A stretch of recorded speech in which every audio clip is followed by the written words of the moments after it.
I did not see you teleport into my car. Welcome to why I'm selling the Vagabond Falcon. Well, let's get to the, let's break the Wadsworth constant. The reason I'm selling it is because I'm bored of it. That's not as simple as that. But if you want to break it all down, well, that's what it is. I have heard every single song on the album of this car.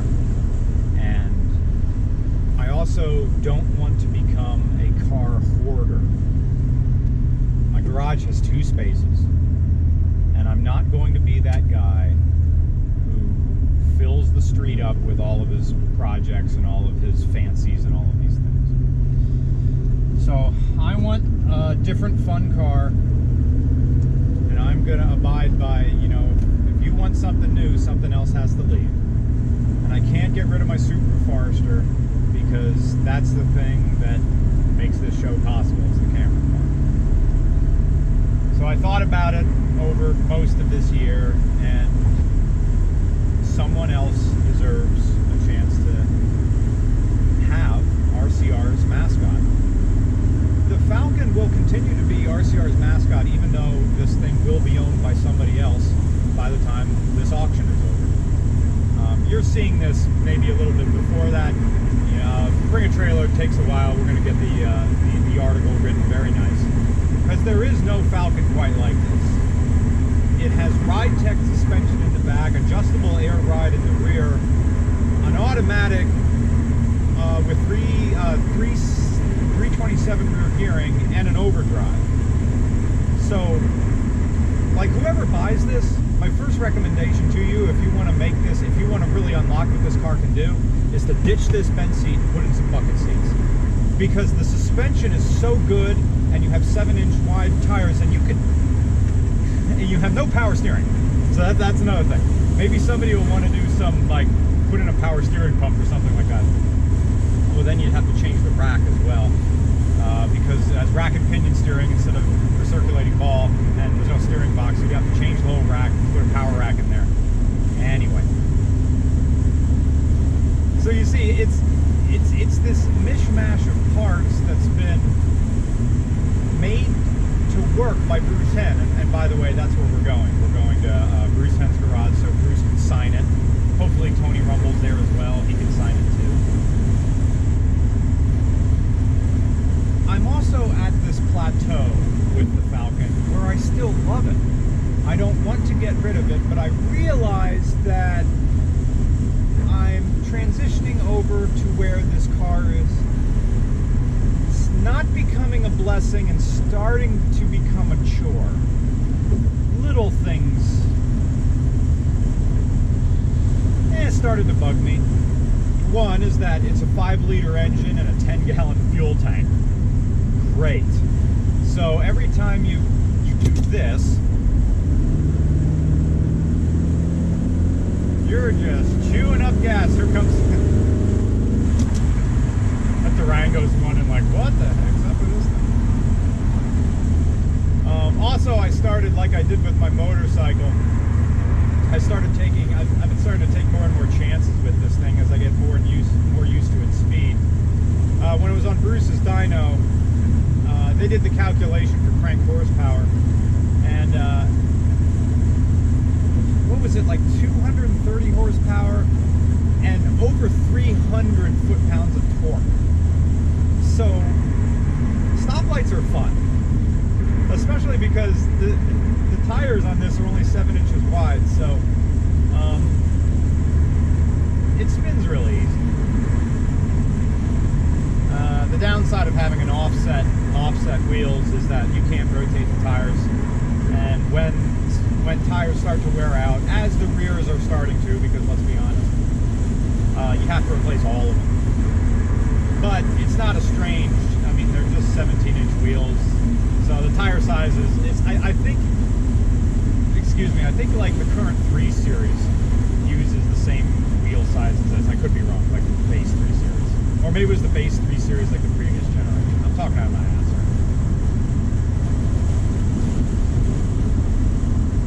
right now. Here we go. That guy looked at me. this is what you're going to be doing, aren't you? Stoplights. I can't see when the other one's turning yellow. Oh yeah, also the kickdown is like set at its maximum setting, so the kickdown doesn't really...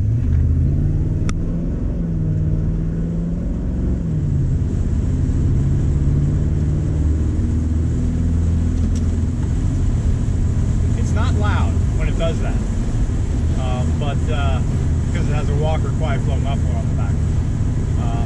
But you'll move. Those guys are way behind me. Ba-bam. There you go. Ba-bam. That's the downside of coilovers, but anybody who has coilovers knows exactly what I'm talking about. What was I talking about? Something about gear shifters, or I don't know. Oh yeah, the mega shifter down here. The kickdown doesn't really... You can make it work. The TV cable, the throttle valve cable for the AOD transmission, it's there, it's hooked up, but it's just loose. I mean, it's tightened down, it's not going to go anywhere, but I didn't like the idea of this thing shifting down when I'm on the highway because it's so light, it doesn't need to. You can just stay in fourth gear and, you know, with the torque of the engine, who cares? But anytime you want to go down, you just grab a hold of the fun lever, and then you get third gear. The AOD goes low, which is 1, then drive, which is 1, 2, 3, and then overdrive, which is 1, 2, 3, 4. So you have no control over 2, which is kind of dumb. The AOD was quickly replaced by the AODE, but the AOD is an automatic transmission with an automatic overdrive that doesn't need a computer. So, and that's the whole theme of this car, that it's as old school as you can get and still have a modern feel to it. 4 years of this car. 4 years of this showing up at car shows.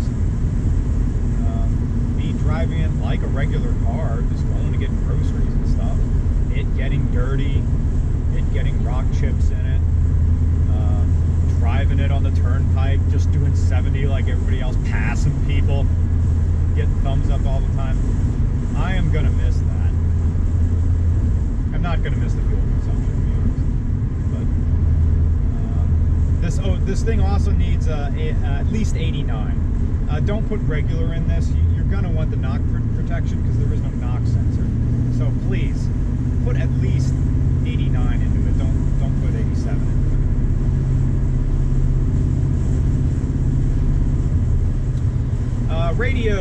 Radio, there is no Bluetooth.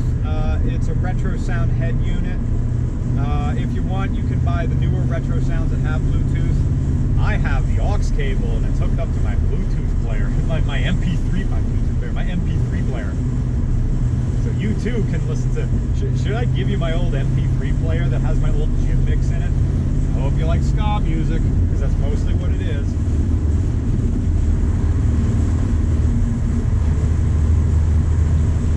Rubber floor mats.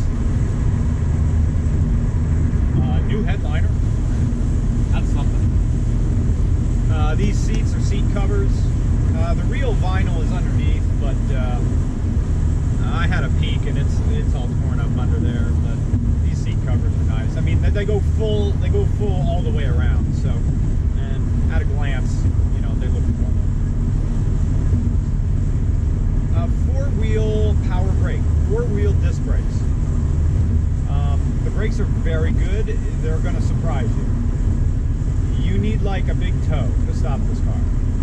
That's all. A bit harrowing for the passenger because they don't have anything to hang on to. I need to get them in the lane. Oh, the turn signals. Yeah, sometimes I like to cancel before you're ready, so keep your finger on it. Those of you who know Falcons and cars from the 60s are aware of this. If you're thinking of bidding on this and you never had a classic car before, we still don't have a water temperature reading. That's interesting. For all of this, are we up to temp or not? No, we're not.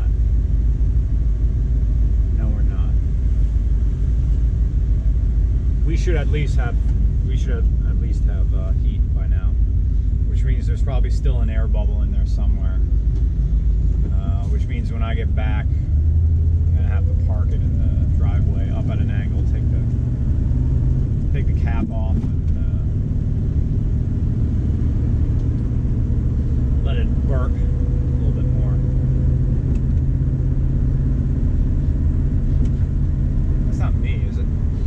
That's another thing about classic cars. I hope it's that fuel truck right in front of us. And it smells a little kerosene-y, so it's probably fuel oil.